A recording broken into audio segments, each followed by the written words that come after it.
It's episode 159 of the Author Stories podcast. I'm your host, Hank Garner. Find all of the archives of the show over at hankgarner.com, and when you go there, please click over in the right-hand sidebar and subscribe to the show. You can subscribe in iTunes or Google Play or Stitcher Radio or YouTube or anywhere that you like to listen to podcasts. You can probably find us. When you subscribe, please leave a comment on the show. It helps us to boost up in the rankings, and the higher we are in the rankings, the more people can find the show, and we really appreciate it. I've got some great sponsors this week I'd like to tell you about. ThirdScribe.com is here to help readers and writers connect. If you're a writer, you need a website. Not just a website, but you need a platform. A place where you can sell books, you can talk about books, you can connect with readers, and ThirdScribe is there to help you build your author platform. But that's not all they do. If you're a reader and you want to connect with your favorite authors, ThirdScribe is the place to do it. Go visit Rob and the folks at ThirdScribe.com and let them know that you heard about it on Author Stories. Also, I'd like to thank Nick Cole for sponsoring the show. Pick up Nick's great book, Fight the Rooster. You know, Nick is known for his post-apocalyptic strangeness, but Fight the Rooster is a little strangeness of a new kind. It's a great kind of dark take on Hollywood. Part Catch-22, part The Player. Fight the Rooster is an eclectic, funny, and unpredictable thrill ride through life in Hollywood. Fight the Rooster by Nick Cole. Go pick it up today. Also, don't forget to check in the show notes and click on the link to Tales from the Canyons of the Damned. This is a series that I'm very excited to be a part of. My good friend Daniel Arthur Smith started it, and every month he brings you the very best in pulp revival fiction. This is stories that are weird and strange and tell us stories about humanity from a completely different point of view. Tales from the Canyons of the Damned. And also look for the Valentine's special. That's going to be a hoot. Thanks for listening to the show. A thirst for revenge sends one man on a deadly journey through the galaxy in the adrenaline-pumping new novel, Galactic Satori Chronicles. Written by Nick Breaker and Paul E. Hicks, this raucous sci-fi adventure introduces Asher, a young man whose world is turned upside down when he discovers that his fiance's death has been directly caused by an imminent alien invasion. In a desire to better understand humans in order to destroy them, these aliens are projecting their consciousness onto unsuspecting men and women, and in the process are learning exactly how to use humanity's own selfishness and greed as weapons against them. Fueled by emotions that the aliens will never understand, Asher bands together with a group of friends. These 4 MIT co-eds are more than meets the eye and go to battle with those who are intent on destroying our planet. Asher takes the fight from Earth to an alien spaceship and back again. A fight that will either save the planet or doom it. The first installment in an upcoming series, Galactic Satori Chronicles, is an engrossing look at the manipulation of time, mental projection, futuristic technology, and of course, aliens. By Nick Breaker and Paul E. Hicks. Pick up Galactic Satori Chronicles now on Amazon. Link in the show notes.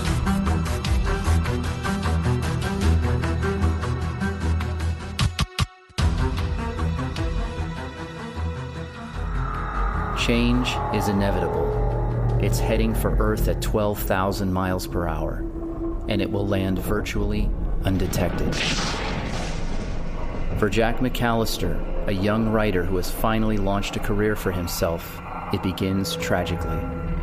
His estranged father, a former NASA engineer, dies suddenly at his home in Meriwether, Indiana, leaving Jack's Alzheimer's-stricken mother a widow.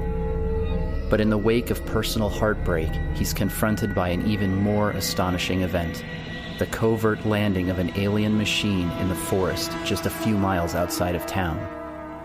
Now Jack must unmask the true purpose of the otherworldly device that has begun a detailed environmental survey of the woods. Aided by the town's young and resilient female deputy sheriff, he soon discovers that the alien scout is only one small part of a much larger operation, and the countdown to a terrifying global catastrophe is about to take place. Drawing deeply from his father's scientific influence, Jack uncovers and ultimately finds himself an unwilling component of an alien plan set to terminate life on Earth as we know it. Crichton-esque techno-thriller with enough twists and turns to keep you turning those pages. The rural setting and the believable characters set this apart from the majority of alien invasion novels. Sci-fi365.net. The Scout by Eric Totzi, now available at Amazon.com.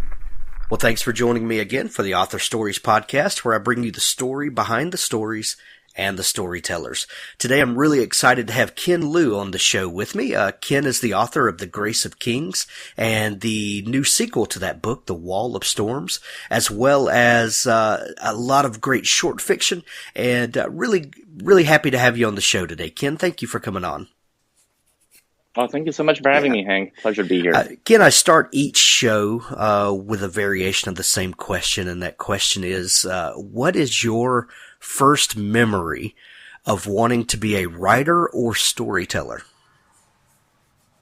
I don't have a specific memory where I wanted to be a writer. I think I sort of stumbled into it. I did always like telling stories, and I think the earliest memory I have of that is when my grandmother was telling me these fairy tales when I was very little. And I always felt dissatisfied with the way the stories went, and I wanted to change them in some manner to suit what I thought was, more just or a better story. And so I think my impulse has always been to want to tell stories that haven't been told, or to tell stories that in some way satisfy a need, an itch I have that doesn't seem to be satisfied by anything else that's already out there.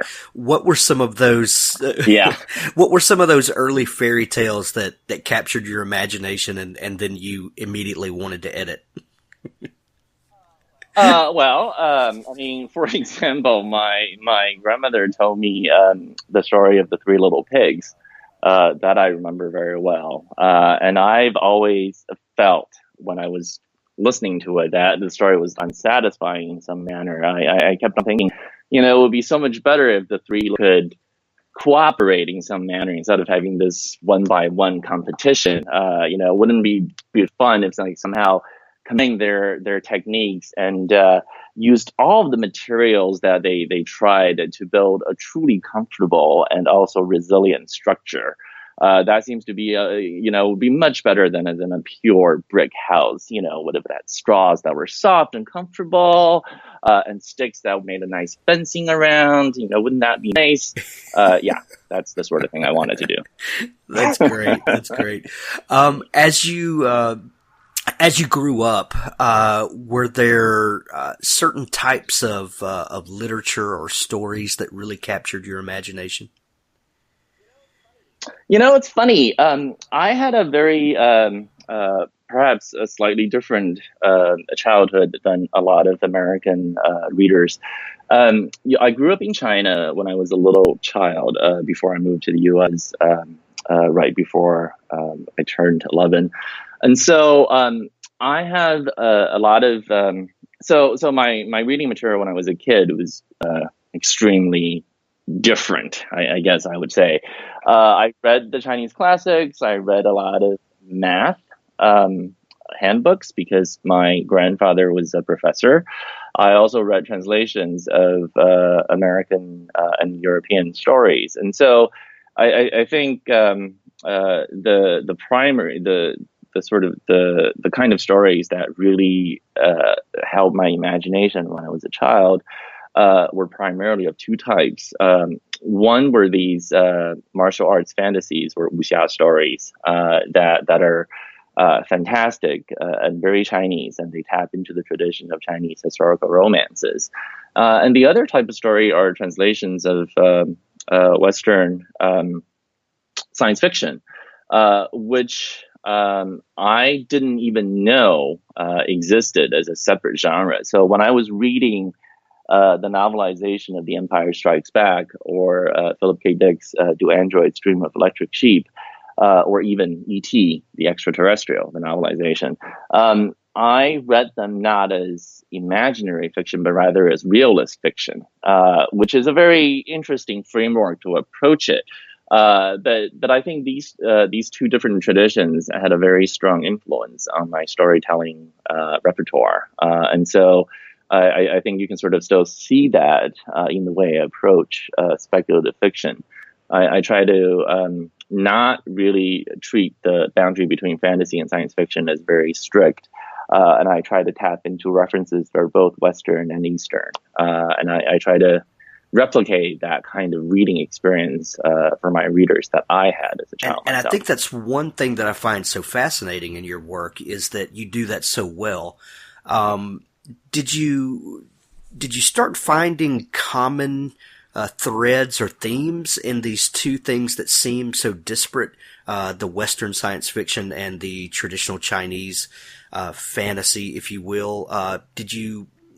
I think we naturally want to put those in very separate boxes and think that they're extremely separate things. But that wall between science fiction and fantasy is a little ethereal sometimes. I think it's not as rigid as we would like it to be. Oh, definitely. I would say that my personal aesthetic for speculative fiction in general is to treat all of these stories as really about literalizing metaphors. I think that's a unifying theme for all fiction, really, but particularly applicable to the way science fiction and fantasy operate. So if you're reading, a traditional wuxia fantasy in Chinese, of course, the characters engage in these martial arts techniques that are ridiculous and impossible. How can people fly? How can they run for hundreds of miles a day without stopping? This is just ridiculous.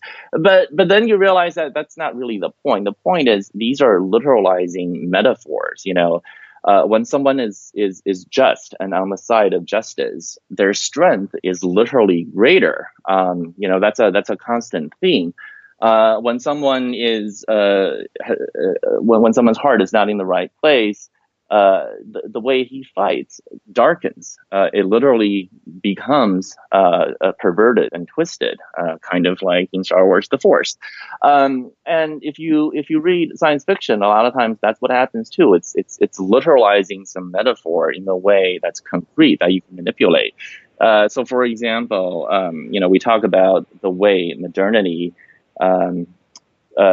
is a threat to our empathic abilities, the way that we can no longer empathize with strangers who we have to interact with and who live right next to us and who are very different from us. And the way you literalize that is you put out the idea that maybe some people are not actually people, and then you have to actually run a test to see if they really are people, if they really have empathy.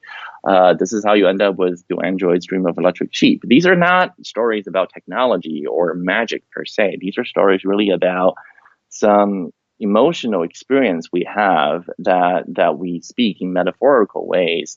And speculative fiction literalizes them. And I think this is true of all these speculative fiction traditions. And that's the kind of aesthetic that I follow in my own work. And then one of the benefits of literalizing metaphors is that because we make them concrete, make them physical, tangible, manipulable, what are otherwise merely metaphorical concepts, we can work with them in our minds in a different way. We are very embodied creatures. We interact and know the world through an embodied experience. And so when you speak about empathy in the abstract, it's not quite the same when you have literally a machine there that you can use as the focal point for manipulation. It's very similar to the way in many parts of the world we teach children geometry, not through abstract proofs, but rather by having them make figures out of paper. Origami as a means of teaching math has a very old tradition, especially in India. And the idea of folding figures, manipulating tangible models to understand some abstract concept, some abstract way of reasoning, is a great way to sort of understand the appeal of speculative fiction. I'm getting a little ahead of myself here, but before we talk more about that, you are not only a writer, but you have spent time as an attorney and also a computer programmer. Your love of or your reading math textbooks early on is kind of funny and telling, but what was it that so as you grew up, you say you came to America around 11 years old or so, is that right? That's right. What did you see yourself as being when you grew up at that time? I don't think I had a concrete idea. I think unlike some people, I never really cared or had a particular goal in mind for my life that I wanted to strive towards. I like being a generalist, and I don't particularly like specializing in anything. And I prefer knowing little bits about lots of things, and knowing very deeply about just a few things. I think it's nice to be able to maintain that generalist view on life. I mean, there are unifying things in the particular areas I did end up choosing to specialize in some way. As that Three Little Pigs story probably told you, I like building things. I like imagining how to take disparate bits from different domains and combine them into interesting new structures. And all the professions that I ended up going into are about building structures. They're about building essentially symbolic structures, following systems of rules that end up producing desired results. So whether I'm writing a program to lead to to get the machine to do a specific task, or if I'm drafting a contract to enable a particular transaction, or writing a brief to persuade the judge of a particular result, or writing a story to take the reader on a particular emotional journey, what I'm doing really is always constructing symbolic artifacts within arbitrarily determined systems of rules, and then it's a hacker's mentality, and I think that's always the unifying thing behind my work. I love that. I also rail against the idea of specialization, and I think we've lost the beauty of being a Renaissance man or person, and knowing a little bit about a lot of things, and that a person could be dropped into a situation and be able to survive and be able to make conversation with other people, and I think we're losing that in society, and it grieves me greatly. Yeah, sure, agree. What was the culture shock like for coming to America from China at that age? I don't think the culture shock was that big a deal for me. I've always sort of taken the approach that culture is an artificial construct, and the idea of these massive cultural differences have to be experienced at an individual level. I mean, for me, life was very different, but I don't think there's anything particularly unique about that. I think for any of us, going from our hometowns to a big city for college, or changing industries, your experience different cultural narratives and trying to learn different cultural myths constantly. I think it's very dangerous to try to essentialize culture and try to treat these things as somehow incredibly different, that being Chinese is fundamentally different from being American. I think that's a very dangerous idea, and I'm not particularly interested in that approach. For me, it's far more interesting to think about common human experiences and the way that we attempt to essentialize these differences in order to find ways to oppress and to differentiate and to create the other, to justify very unjust policies and prejudices. And then I have always been of the opinion that it's far more interesting if you try to experience these cultural differences as really about differences in storytelling variations of a fundamental human story. I think one of the things that I'm really interested in is the way cultures create foundational narratives, and then the way these foundational narratives echo and mirror each other. Every culture has a foundational narrative. It's a narrative that it's a story they tell themselves to explain how different they are from everybody else and how unique they are. In America, we have this foundational narrative about ourselves as the city, shiny city on the hill, as this unique, exceptional land, where we inherit the best of Europe, but also combined with the wilderness of America, where we manage to do something that's unprecedented. And we tell these stories in the form of our architecture in Washington, D.C., in the way we speak reverently of our Constitution, in the way we tell and retell stories about the Revolutionary War and the Founding Fathers and the Civil War. But what's interesting is how this particular foundational myth of ours is echoed in other lands, in other people's stories, and the way that our story has changed. Narrative about what America is and who gets to be a storyteller for America, who gets to claim the mantle of being American, has changed over time. And it's this fascinating and also very moving struggle of the marginalized and the oppressed becoming part of that great myth, becoming part of that story and trying to retell it. Foundational myths are always inaccurate, but they are also true. And the two concepts are not mutually exclusive. And I think that's fascinating. Yeah, I've heard, I forget who it was now, but talking about some of those foundational myths that they are truth that is more true than true, which is, kind of a funny thing to turn over in your mind. But, they tell the things that are more and deeper than we could maybe put down in our systematic theologies or, foundational truths or whatever. Yeah, I think that's absolutely right. We are, I think as a species, we're much more driven by stories and by emotions than we like to admit. We're fundamentally rational creatures, and rational thinking takes a huge amount of effort, and often rational thinking really turns out to be just rationalization. But that's not necessarily a bad thing. I think we have to recognize that weakness, that particular aspect, and try to understand that a lot of great things, a lot of important, powerful movements for justice and towards a better world are in fact driven by emotions and stories more than by rational analysis.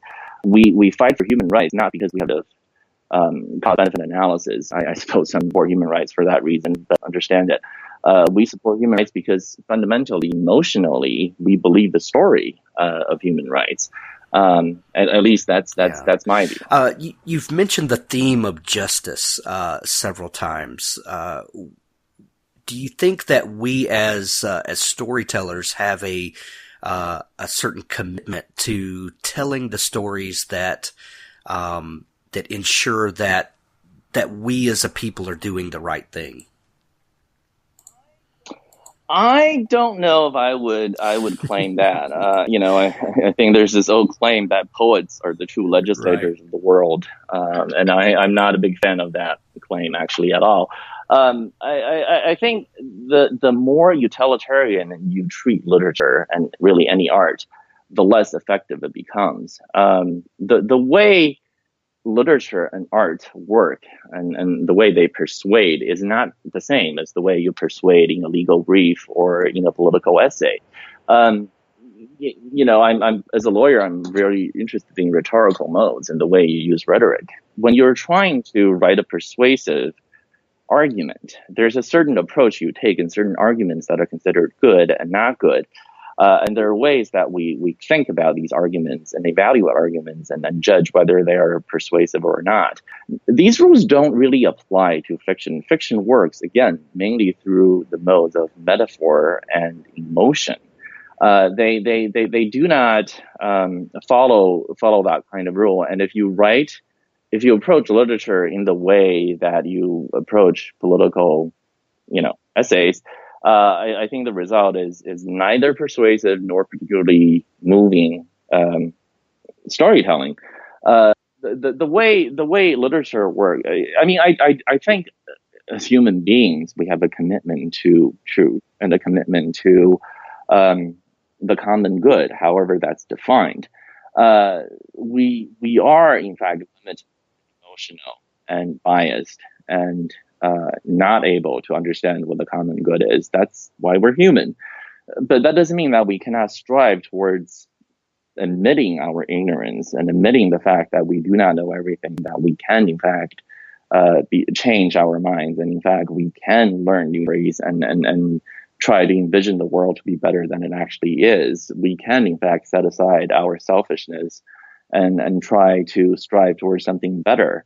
I don't think writers have a commitment to somehow move society in that direction. I think we as individual human beings have a commitment and a responsibility towards doing that, simply because I don't know. I find that story much more interesting and moving than the story in which we're just bundles of cells selfishly trying to propagate our DNA. I don't find that story nearly as interesting, and so I don't believe it. Well, and when you start consciously trying to push forward your particular agenda, you start getting into the realm of propaganda instead of actually dealing with the heart matters that actually change people.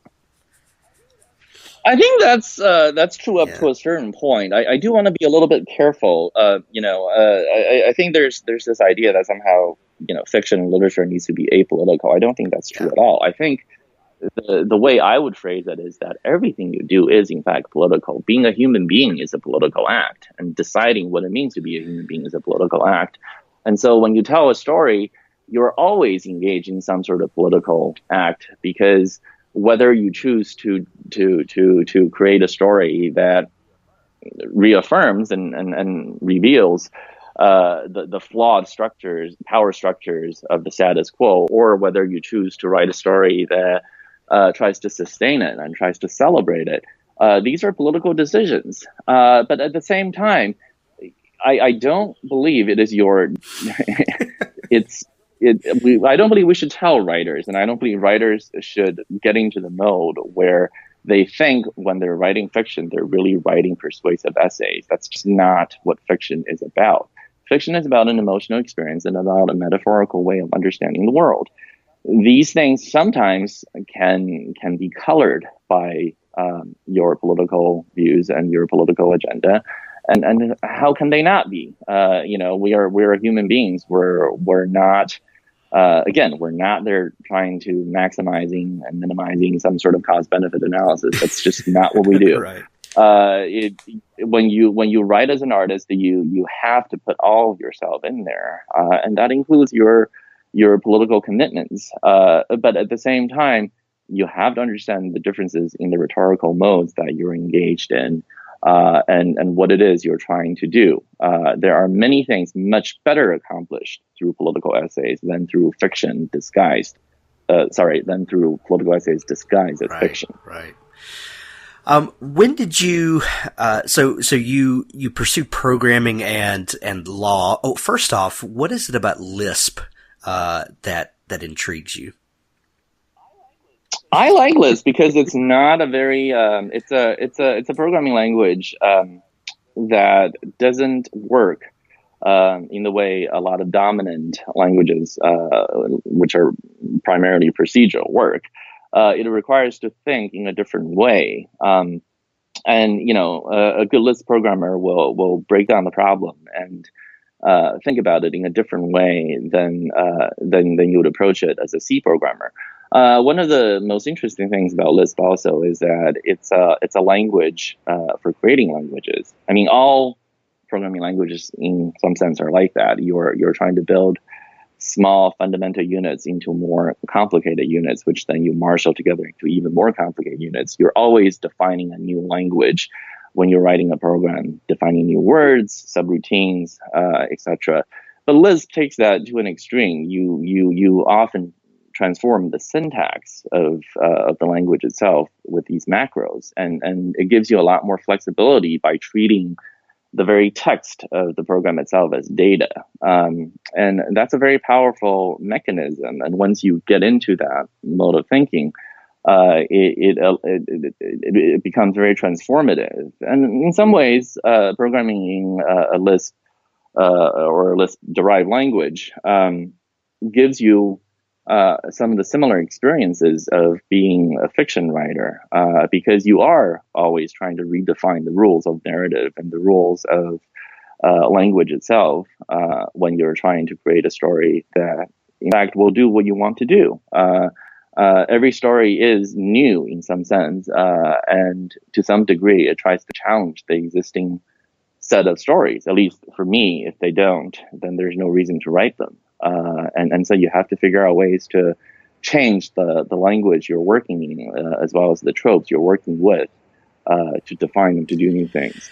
When I saw that you were a fan of Lisp in your bio, I said Ken Liu and I could be friends. I like this. This is when I discovered Lisp when I was pursuing my computer science degree, and yeah, a lot of people don't appreciate that the beauty of the kind of unfettered access that you have there. That's brilliant. Yep.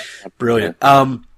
So, at what point in your life did you decide that you wanted to write fiction? So you have these interests that you're pursuing. You're starting a career and all that. But at what point did fiction kind of come in and persuade you to tell stories? I can't say that there was a single moment. I mean, one of the funny things about this is whenever I get asked this question, I find it hard to answer because, human beings are very unreliable narrators. We go through life going through experience after experience, and then afterwards we retrospectively create a narrative out of it. And try to attribute cause and effect to things that really have no cause and effect. And we sort of convince ourselves that our story about our own lives is in fact the true story, when in fact that is not the case at all. A lot of it consists of post hoc justifications and, reconstructed reasons. So the story I'm going to tell you is also, of course, fake in that sense. Of course. But I don't think it's possible for us as humans to tell stories that are not faking that way. I think what I recall is, I did always have this interest in telling stories, but I didn't really think about writing fiction as a career or as a profession for the longest time. I did write stories to sort of entertain myself and to try to satisfy that itch of trying to tell stories that are not already there. And that was in high school and college. And then I did start to submit stories for the simple reason that, why not? I have these things, and it's just the cost of postage and a return envelope. So I started doing that, and of course I had zero success. I believe I went through, I have no idea how many rejections I went through. It's a lot, and it was over many years. And it didn't actually bother me that much, because I never thought I would succeed at it. So I just kept on trying anyway for the heck of it. And then eventually I did have some small success, and it was very exciting. And then again, it was many years of nothing. I think people who write fiction are very familiar with this dynamic. You have one success and you're like, "Oh, I made it. This is going to be great." And then you're like, that did absolutely nothing. No one is is buying my stories. So even after those initial successes, I went through a huge long period where just nothing was happening. Nobody bought anything. So the benefit of that is, I always had a day job, and I never tried to treat writing fiction as a thing that I could rely on to make a living. And in some ways that freed me to not be terribly concerned about experimenting, about trying things, about making mistakes, and just really screwing it up. I tried lots of things that didn't work, and that's fine. I learned a lot from these mistakes and from these experiments, and And the thing is, even the ones that didn't work, in some ways they did work because I learned something and I still like them. And I've always had the fortunate habit of not being terribly concerned about other people's judgments of my work. So if the work is really cool to me because, I wrote it to satisfy an itch I had to tell a kind of story in a way that I thought was not being done in the world. The fact that other people don't seem to respond the same, it doesn't really bother me because I wrote it for me anyway. And as long as I judge to be a success, it's a success. It also means that when some story does work very well and resonates, I don't particularly find it to be a thing that I need to strive towards. Some story wins awards or gets lots of attention. I don't suddenly somehow think that story is better than other stories. And that's nice. It allows me to keep to the vision that I have and not be terribly driven by other people's opinions. Well, it kind of goes back to that theme we were talking about earlier of generalization, where we have this tendency to think that things are binary. They either work or they don't. They're a success or they're not. And some things in life you just can't put in a 2-column table. Some things other people may not see as successes, but we bring things out of that experience that are priceless to us. And I think people really need to look at life experience in that way, that just because it didn't earn you money or an award or something, those things are not wastes a lot of times. Yes, absolutely right. I certainly don't mean to suggest somehow, though, that money doesn't matter, right. Or that if you have a sale of or course. Get recognition, you shouldn't celebrate it. Of course, you should, and your mortgage company will appreciate those as well. Yeah, absolutely. I just think it's healthier if you don't put a lot of stock into that.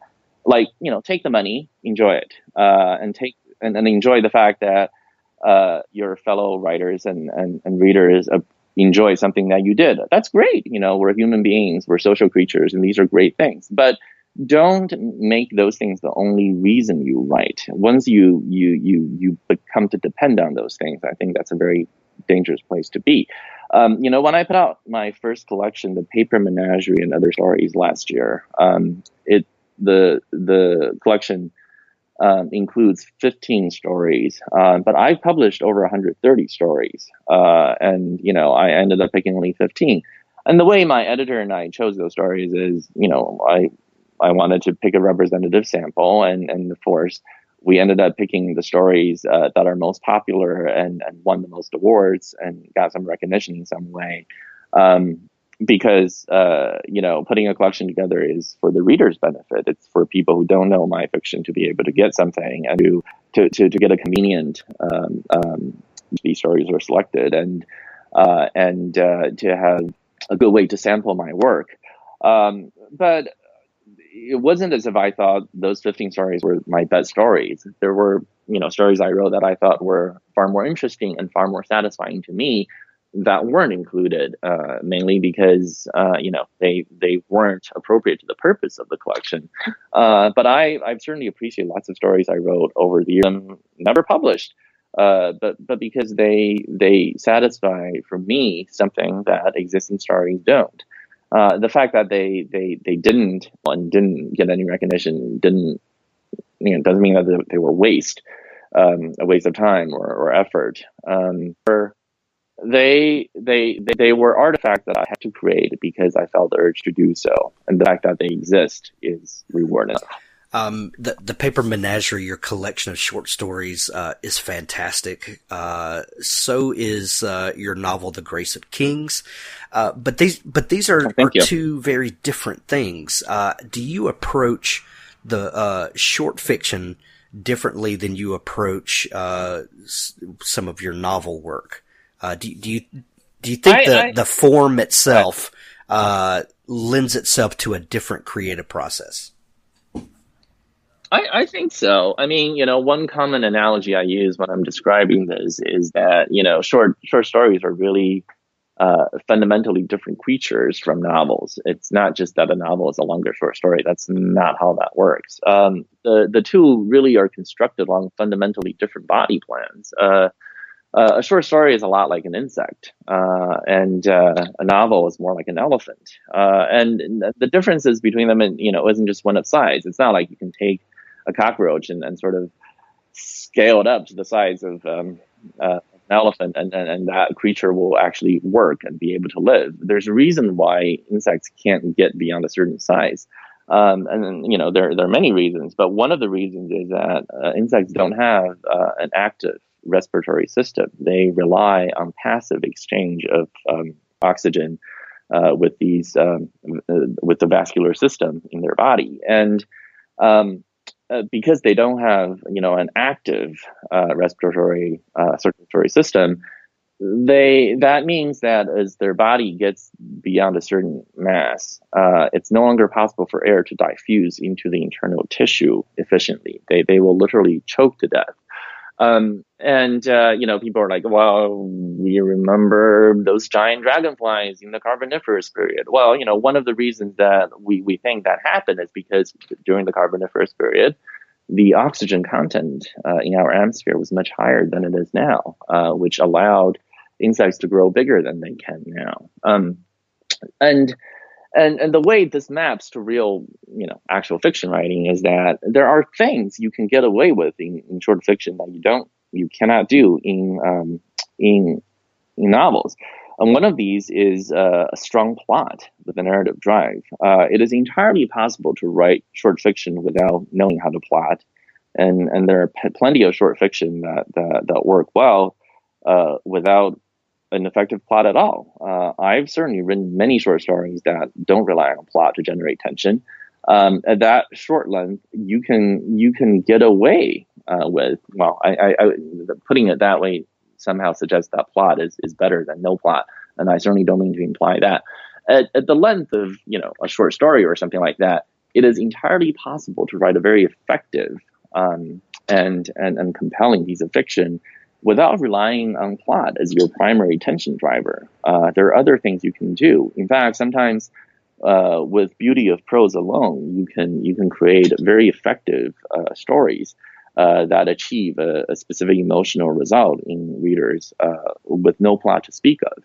But at the length of a novel, it's very hard, I would say impossible, to keep the reader's attention without narrative tension, without plot-driven narrative tension. There has to be an effective plot, because fundamentally, at that length, you cannot get people, you cannot hold the reader's attention, at least that's my view, without knowing how to plot, without knowing the foundational structures of stories, without knowing why certain things work and certain things don't, without knowing why the roller coaster of a traditional plot structure has been effective. And so when I was switching over to writing a novel, that's one of the things I had to learn. How do you make plot a central part of your story? How do you actually make use of this? Plot tends to be one of these things that sometimes gets neglected in craft discussions. I think a lot of times we talk a lot about characterization, about creating dense prose, about trying to get one sentence to do multiple things, and so on and so forth. And we sort of treat plot as an afterthought because we maybe instructors assume that people all know how to do plot already by the time they become writers. Maybe that's the case, but for me that was not the case. I didn't know really how to plot at all. When I got a plot going, it was really by accident more than by plan, and so I had to study it and learn it and try to figure out how to make use of this structuring principle effectively in my stories, and in my novel in this case. And another thing I had to learn was to deal with some very basic bookkeeping tasks. When I'm doing short stories, it's easy to keep everything in my head. All the world building, all the characterization, all the plot, whatever there is, everything can be in my head. I don't need a written down outline because I can do it in one coherent thing that I hold in my head.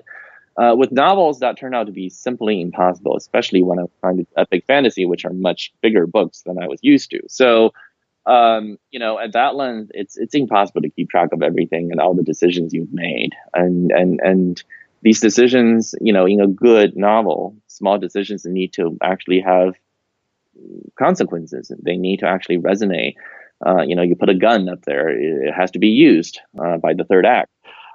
So all of that being said, I ended up learning how to use wikis and timelines and all sorts of other tools to do the world building and to track things and to keep multiple plot lines straight. And that was a really interesting, fun learning experience. That's great. Where did the idea for the Grace of Kings and then I guess the Dandelion Dynasty kind of as a whole, where did that idea come from? So, a hard question. So I'll answer in multiple ways.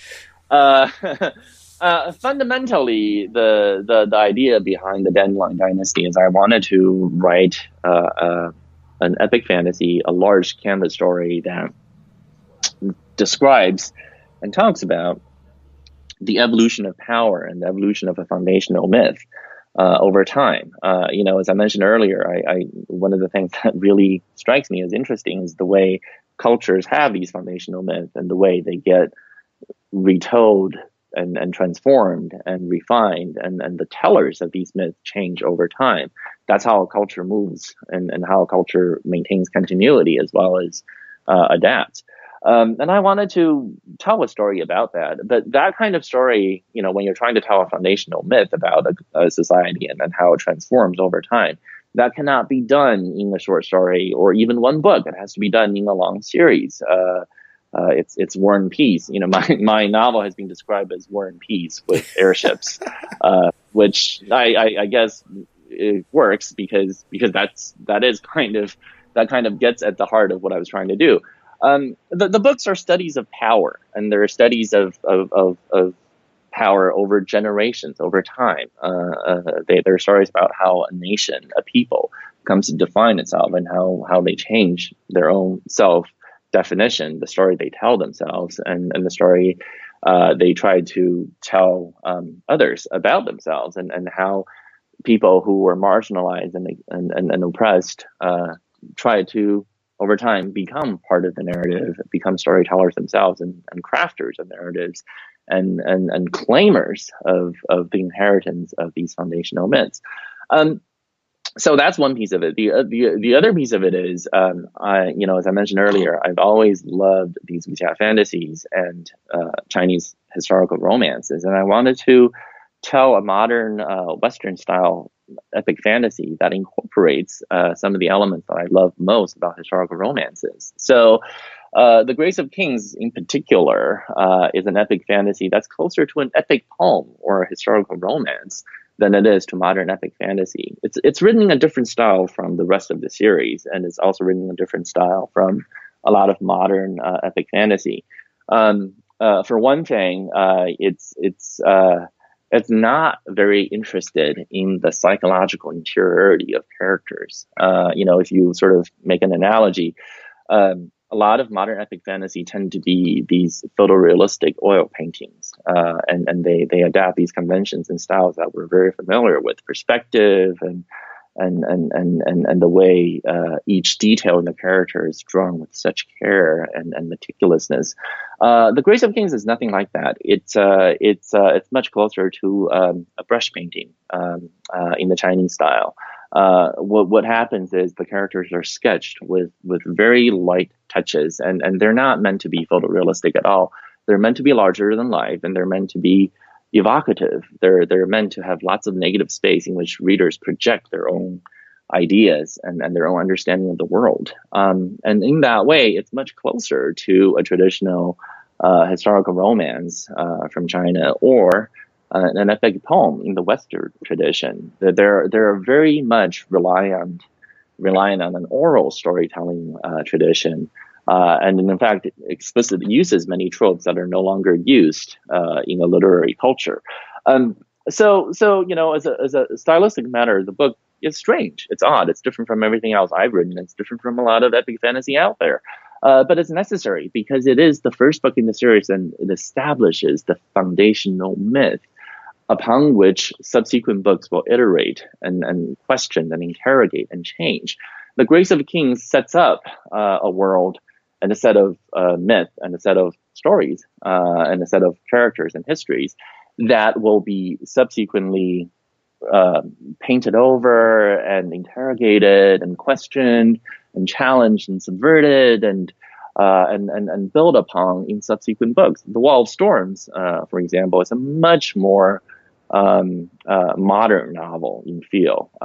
In some ways, The Grace of Kings is explicitly written to evoke a pre-modern novel, whereas The Wall of Storms is modern, where the characters in The Grace of Kings are larger than life and Shakespearean. The characters in The Wall of Storms are much more psychologically detailed and intricate and closer to people that we know. And it's meant to evoke this kind of mythical relationship we have towards history, and the way the founding fathers to us don't seem like real people. We project what we want them to be onto their historical actions. And the third book will carry that process even further. So one last thing about the Dandelion Dynasty series, I call them Silkpunk epic fantasy, and there's a reason for that. Silkpunk is an aesthetic that I created myself, and what it does is, in the same way as steampunk is very much about carrying the technological aesthetic of Victorian era England, a fantastical future, if you will, where that kind of technological aesthetic dominates. Silkpunk is my attempt to project and evolve the technological aesthetic of classical East Asia onto a fantastical secondary world that may be in the past or the future. So you do have airships, and you do have submarines, and you do have machines, and battle kites, and all these fantastical things. A lot of them are based upon models from classical Chinese historical romances, which always tended to have an emphasis on clever engineers. So in my novels, engineers are great heroes, as they should be, as they should be. And there's a kind of attention to the poetry of technology. W. Brian Arthur, who is a great technologist theorist, has written about this, and he says, a lot of times the way we understand technology treats it as sort of a just mere mechanical application of scientific discoveries. That's not really what happens. Engineers are very creative, and engineers should be better understood as poets, especially poets in the oral tradition. In the same way that an oral tradition poet will have a repertoire of tropes and repetitious phrases and techniques that they can recycle and combine in endless inventive ways as they improvise new stories. Engineers have a repertoire of known mechanisms and techniques and subcomponents and components and machines, which they combine and iterate and innovate in infinitely new poetic combinations as they try to solve new problems. Every time an engineer is asked to build a bridge and design a bridge, they have to draw upon the experience of all the engineers before, the bridge engineers before them, and all the known techniques, and try to figure out how to combine them in interesting, novel, aesthetically pleasing, elegant, and budget-constrained ways to solve a specific problem. So each bridge is a new poem. No bridge is like others. And just as poets learn new slang expressions and new linguistic phenomena and try to incorporate them into their repertoire, engineers learn about new scientific discoveries and incorporate them into their toolkit. And that's kind of the aesthetic that I wanted to portray, the poetry of technology, this very beautiful understanding of technology is what I'm trying to do in my epic fantasy series. So even though it's epic fantasy, it feels in a lot of ways like science fiction, just the way steampunk does. In Silkpunk, I emphasize a technology vocabulary that's based on materials that are of historical importance to East Asia and the people of the Pacific Islands. So you have silk, paper, bamboo, feathers, shells, coral, animal sinew, and I emphasize a technology grammar that's based on biomimetics. So my airships don't work like zeppelins. They function a lot more like fish with their swim bladders, and they actually move through the air using these giant feathered oars. And so, when they're lit up from within, at night they look like these giant jellyfish swimming through the abyss. My submarines move around like whales, and they're engineered along very similar principles. The battle kites are in fact based on actual historical legends, and they are in a lot of ways, a kite really functions a lot like an airplane, in the same way that the Wright brothers actually experimented with kites first when they were trying to design wings. But these battle kites, are essentially airplanes, except that they generate thrust from the line that anchors them. And so, like all of these ideas that I work with, I put into this novel, so that there's one of the things that I think is fun about them is that they do create this alternate secondary world in which much of the magic, if you will, are in fact this alternative technology vision. And the punk part, of course, is only somewhat facetious. I decided to call it Silkpunk because, one, it's really very much about silk as an important material for this technology aesthetic, and two, the punk part is meant to refer to rebellion and to a kind of unwillingness to accept the status quo. And none of my stories are about a return to a golden age, a mythical golden age. They're not about things falling to chaos because the stars are not aligned and we need to find the true heir to return to the throne and to bring peace to the world. That's not what my novels are about. The Dandelion Dynasty is very much about constant rebellion and constant challenges. It's about perpetual revolution, if you will. And they're about politics, power, war, and technology, and social relations. They're about, who gets excluded from power and who gets to fight for it. And the fact is, we have never had a society on this earth that is perfectly just and perfectly fair. And so rebellion and challenge to authority is necessary always. And these books reflect that. I think for some readers who have been sort of brought up in the standard epic fantasy traditions of Western literature, where the grandfather of all that is Tolkien, and we definitely see our European influences, and like you said, always this dream of returning to this noble and perfect justice and alignment of things.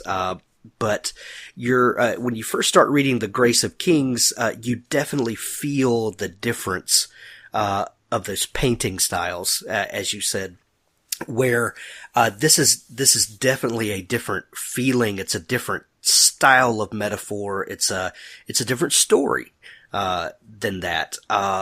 Do you find that readers are sometimes shocked to begin an epic fantasy like this that feels so different than what we have been kind of inundated with over the last few decades? I'm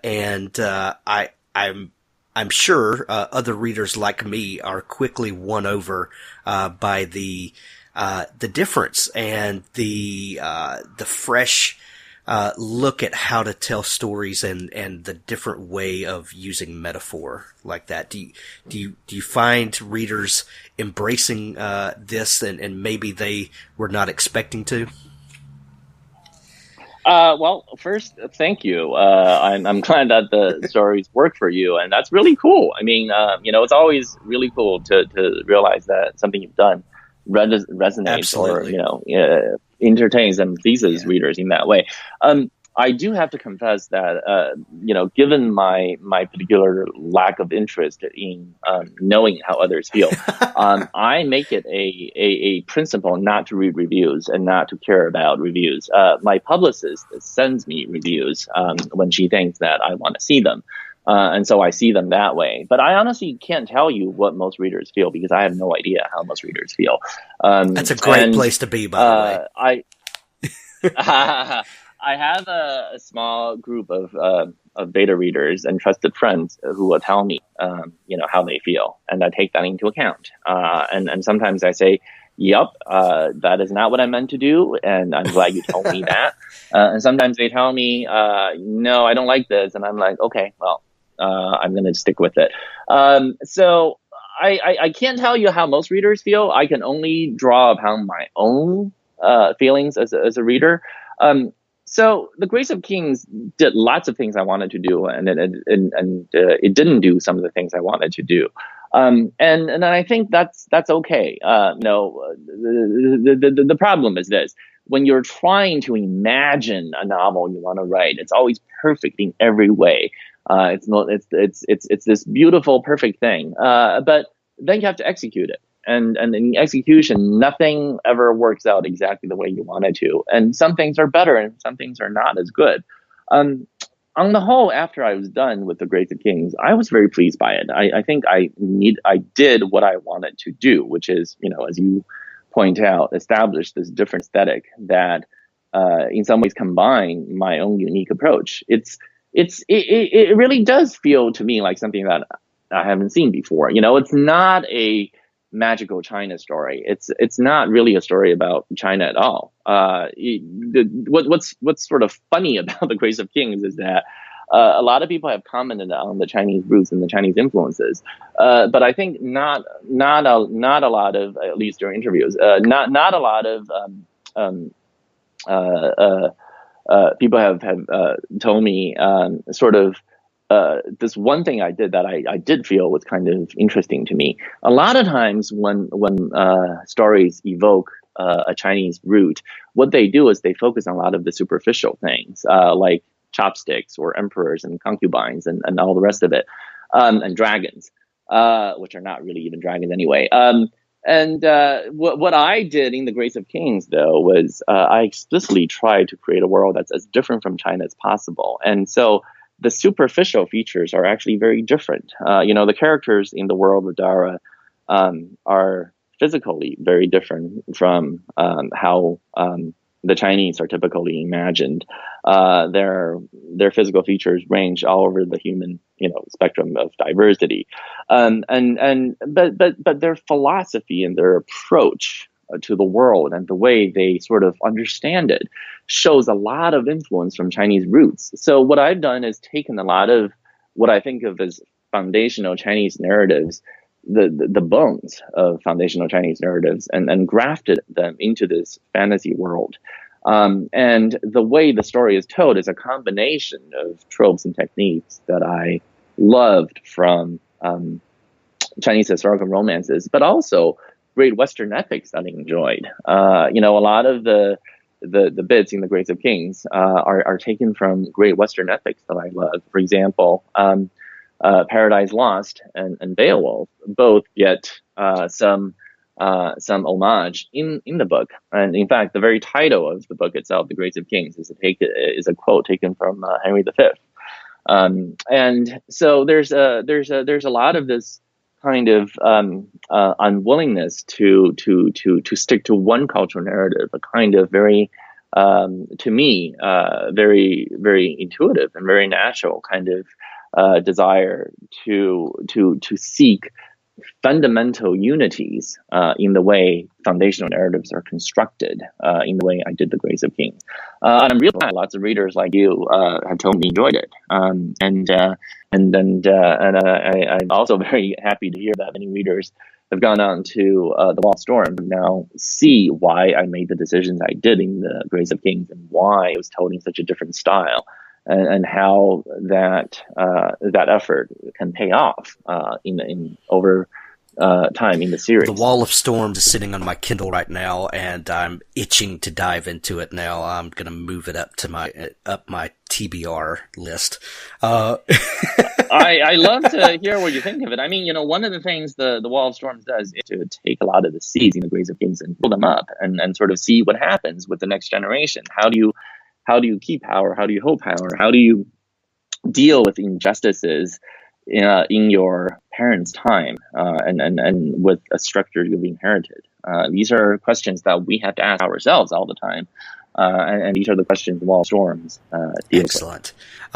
Ken, this has been a very fast hour, and I feel like there's so much we didn't even get a chance to get into, but I'm very grateful that you shared your time with us today. Thank you so much for coming on the show. Where can people connect with you, find all of your work? We didn't even get to get into your translations or origami, but where can people? Maybe you'll be gracious enough to come back on the show one day and we can dig in more.